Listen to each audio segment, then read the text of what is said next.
மனிதன் கடவுளாக வாழ வேண்டும். வருகிற புத்தாண்டு அன்னைக்கு 50 குழந்தைகளுக்கு அன்னதானம் வழங்கப்படும்.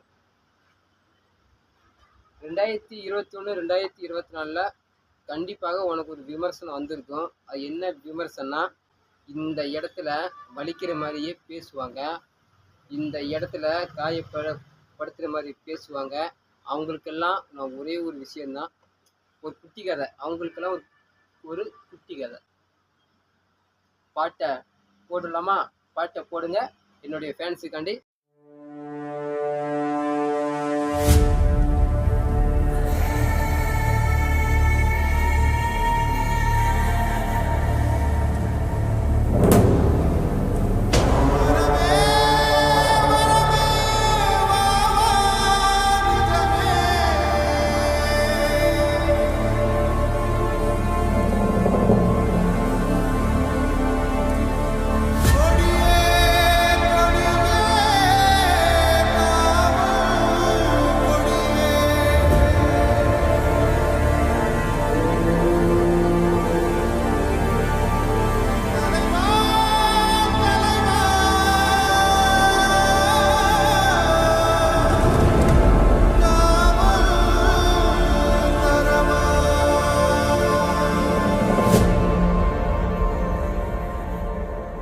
வெற்றி கழக கொடியேறுது நம்ம சனங்க விதி மாறு